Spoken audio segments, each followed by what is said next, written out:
నమస్తే. తెలంగాణ రాష్ట్రం ఈరోజు ఉదయం నుండి ఒక వార్త తీవ్రంగా వైరల్గా మారింది. హైదరాబాద్కు సంబంధించినంత వరకు ఓయో హోటళ్ళలో పనిచేసే సిబ్బంది ఆ ఓయో హోటళ్ళకు వచ్చే యువతి యువకులకు సంబంధించిన ప్రైవేట్ వీడియోల్ని చిత్రీకరించడము, దొంగచాటుగా సీసీ కెమెరాలు పెట్టి రికార్డ్ చేయడము, దాని తర్వాత ఆ జంటలను బెదిరించి వాళ్ళ దగ్గర నుంచి అక్రమ వసూళ్లకు పాల్పడుతూ వాళ్ళకు సంబంధించిన ప్రైవేటు వీడియోలను ఫోటోలను బయట పెడతాము డబ్బులు ఇవ్వని పక్షంలో అని తీవ్రంగా బెదిరింపులకు గురి చేయడం జరుగుతుంది. ఈరోజు మనం చూసినట్టయితే ఒక వార్త సోషల్ మీడియాలో విపరీతంగా వైరల్గా మారింది. ఈ వార్తని మనం చేసే వీడియోని వీలైనంత వరకు మీ సోషల్ మీడియా ప్లాట్ఫామ్లలో ఈ యూట్యూబ్ ఇంకా మీ ఇన్స్టాగ్రామ్లలో షేర్ చేయండి. అసలు ఏం జరుగుతుంది?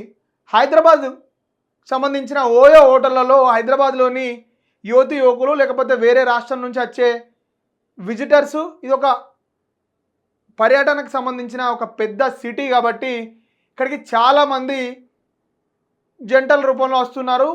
వాళ్ళు కొంచెం ప్రైవేట్గా స్పేస్ ఎంజాయ్ చేయడానికి ఓయో హోటళ్లలో లేకపోతే చిన్న చిన్న లాడ్జ్లలో వాళ్ళు అకామిడేషన్ తీసుకుంటున్నారు. తీసుకున్న సందర్భంలో వాళ్ళు ప్రైవేట్గా ఉన్న ఫొటోస్ని వీడియోస్ని రికార్డ్ చేస్తూ ఆ సంబంధించిన రికార్డ్స్ని బయట పెట్టద్దు అంటే డబ్బులు ఇవ్వాలని బెదిరింపులో పాల్పడుతున్న ఘటన హైదరాబాద్లో ఈరోజు హాట్ టాపిక్గా మారింది. అసలు ఏం జరిగింది ఒకసారి ఆ వార్త మనం చూసినట్టయితే, ఓయో రూమ్లలో సీసీ కెమెరాలు, శంషాబాద్ యజమాని నిర్వాహకం హోటల్కు వచ్చిన జంటలే టార్గెట్, వీడియోలను రికార్డ్ చేసి బ్లాక్మెయిల్, పోలీసులను ఆశ్రయించిన జంట ఓనర్ అరెస్ట్. హైదరాబాద్ బెంగళూరు రహదారి శంషాబాద్ పోలీస్ స్టేషన్ పరిధిలో గణేష్ అనే ఒక ఓయో హోటల్కి సంబంధించిన సితారా గ్రాండ్ అనే ఒక చిన్న ఓయో హోటల్ని నడిపిస్తున్నాడు. తన ప్రాంతం ఒంగోలు నుంచి వచ్చి ఇక్కడ హైదరాబాద్లో ఉద్యోగరీత్యా ఉంటున్నాడు. ఉండే క్రమంలో కొన్ని రూమ్లని లీజుకు తీసుకున్న వ్యక్తి ఒక లాడ్జ్ నిర్వహిస్తున్నాడు. లాడ్జ్ నిర్వహించే క్రమంలో అతని మనసులో ఒక దుర్బుద్ధి ఏర్పడ్డది. ఈ లాడ్జ్లో మరి నేను ఎన్ని రోజులు బతా అనుకున్నాడా, లేకపోతే ఈ లాడ్జ్ వల్ల వచ్చే ఇన్కమ్ సరిపోతలేదు అనుకున్నాడా, ఆ హోటళ్లకు వచ్చే యువతి యువకుల్ని తను లక్ష్యంగా ఎంచుకొని ఎట్లయినా అక్రమ మార్గంలో డబ్బులు సంపాదించాలని వాళ్ళకి సంబంధించిన ప్రైవేట్ వీడియోలు రికార్డ్ చేసి వీటిని పంపుతామని బెదిరియడము, బయట ప్రపంచానికి నేను ఆ వీడియోని బయట పెడతా అంటే వాళ్ళు భయపడి ఎన్నో కొన్ని డబ్బులు ఇస్తారు, సెటిల్మెంట్ చేసుకుందామని చేస్తున్న క్రమంలో నిన్న ఒక జంట శంషాబాద్ పోలీసులని ఆశ్రయిస్తే అసలు ఏం జరిగింది అంటే, ఆ పోలీస్ స్టేషన్లో శంషాబాద్ పోలీస్ స్టేషన్లో వాళ్ళు ఒక ఫిర్యాదు చేసిరు.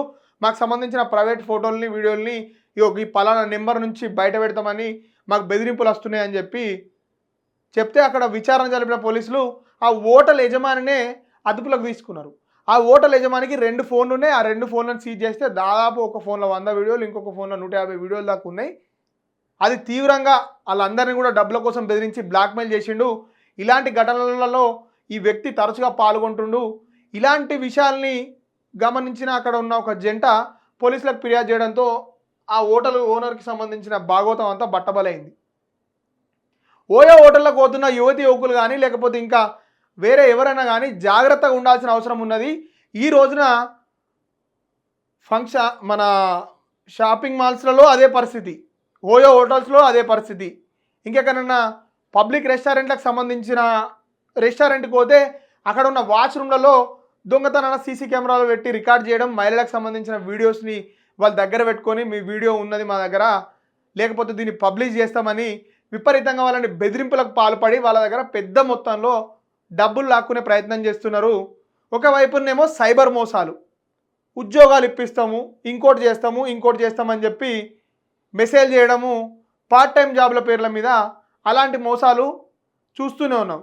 ఇంతలోనే ఈ ఓయో హోటల్కి సంబంధించిన వీడియోల్ని మేము బయట పెడతాము, లేకపోతే మీరు ప్రైవేట్గా ఉన్నాయి ఖచ్చితంగా కూడా సోషల్ మీడియాలో వైరల్ అవుతాయి, లేదంటే మీరు ఖచ్చితంగా ఎన్నో కొన్ని డబ్బులు ఇచ్చి మా నుంచి మీకు ఎలాంటి ప్రమాదం ఉండదని చెప్పి హెచ్చరికలు జారీ చేస్తున్నారు.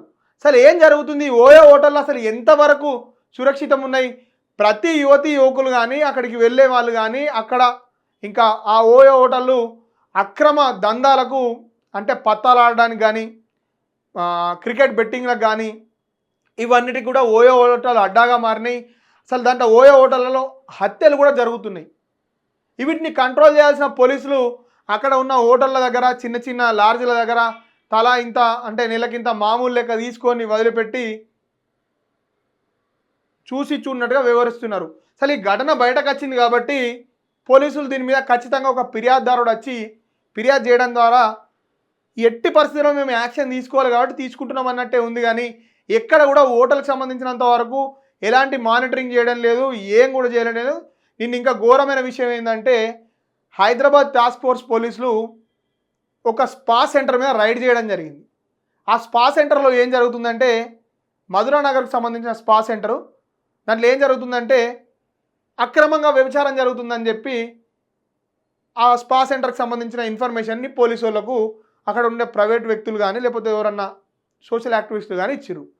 దాన్ని తీసుకున్న వాళ్ళు ఏం చేశారంటే ముగ్గురు కానిస్టేబుల్ ఒక హోమ్ గార్డు వాళ్ళని విపరీతంగా ఆ స్పా సెంటర్లో ఉంటున్న వారిని విపరీతంగా సెక్సువల్ హరాస్మెంట్ చేయడము, వాళ్ళ మీద ఇంకా కొట్టడము, వాళ్ళ దగ్గర డబ్బులు వసూలు చేయడము, ఈ ఘటనలన్నిటి మీద వాళ్ళు ఆ బిజినెస్ చేసుకునే వాళ్ళు ఎట్టి పరిస్థితులు కూడా బయట పెట్టరు, ఎట్లయినా మా సచ్చినట్టు మా దగ్గర ఉంటారని చెప్పి వాళ్ళ మీద అత్యాచారమే అనొచ్చు. బలవంతంగా ఏ మహిళను కూడా అనుభవించే అధికారం ఏ పురుషునికి లేదు. అలాంటిది వాళ్ళ మీద కొట్టడం, వాళ్ళ మీద అత్యాచారం చేయడం, ఈ ఘటనలన్నింటినీ కూడా ఆ స్పా సెంటర్ మీద టాస్క్ ఫోర్స్ పోలీసు వాళ్ళు రైడ్ చేశారు. రైడ్ చేసినప్పుడు ఆ టాస్క్ ఫోర్స్ పోలీసు వాళ్ళు ఈ పోలీసు వాళ్ళు వచ్చిపోయే విజువల్స్ అన్నీ కూడా ఆ స్పా సెంటర్లో సంబంధించిన సీసీటీవీ ఫుటేజ్లో చూస్తే అసలు ఆ పోలీసు వాళ్ళే షాక్ గురై దాని మీద ఇంటర్నల్ విచారణ జరిపి నిన్న ముగ్గురు కానిస్టేబుల్ని ఒక హోంగార్డ్ని విధుల నుంచి తప్పిస్తున్నట్టు కొత్తకోట ప్రభాకర్ రెడ్డి గారు హైదరాబాద్ పోలీస్ కమిషనర్ గారు ఒక ప్రకటన ఇవ్వడం జరిగింది. ఇలాంటి ఘటనలు జరుగుతున్నప్పుడు ఒకడేమో వీడియోలు రికార్డ్ చేస్తాడు ఒక హోటల్ యజమాని, ఇంకోటేమో వ్యభిచారం చేస్తున్నారు స్పా సెంటర్లలో ఇల్లీగల్ యాక్టివిటీస్ జరుగుతున్నాయి అన్న కాడికి పోయేమో ఇంకో ముగ్గురు పోలీసు వాళ్ళు పైసలు తీసుకొని లంచాలు తీసుకొని ఆ స్పా సెంటర్లో ఉన్న నిజంగా వాళ్ళు వ్యభిచారమే చేస్తుండొచ్చు కాదని నేను అంటలే, వాళ్ళ మీద బలవంతంగా రేప్ చేసే అధికారం వీళ్ళకి ఎక్కడండి?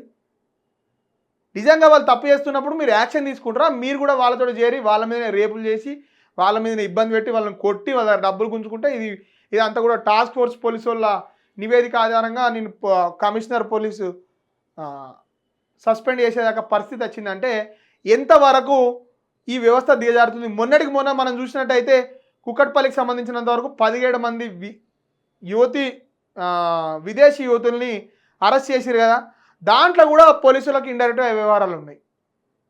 ఇలాంటి ఘటనల మీద హైదరాబాద్ని ఒక సేఫ్ సిటీగా మార్చాల్సిన బాధ్యత హైదరాబాద్ పోలీసుల మీద ఉన్నది. కాబట్టి ఈ ఓయో హోటల్కి సంబంధించిన నిర్వాహకుని మీదనే కాదు, ఓయో హోటల్కి సంబంధించిన మొత్తం వారిపైన కూడా ఒక నిఘా ఏర్పాటు చేయాలి, మానవ అక్రమ రవాణాను అడ్డుకోవాలి. పోలీసులు దీంట్లో భాగస్వాములు కావద్దని ఆశిస్తున్నాము. ఇలాంటి ఘటనలన్నిటికీ కూడా హైదరాబాద్ సిటీ వేదిక అయితే ప్రపంచవ్యాప్తంగా, దేశవ్యాప్తంగా, రాష్ట్ర వ్యాప్తంగా హైదరాబాద్ సిటీ పేరు మొత్తం బదనాం అవుతుంది. టూరిజం కూడా ఇక్కడికి ఎవడు రాడు.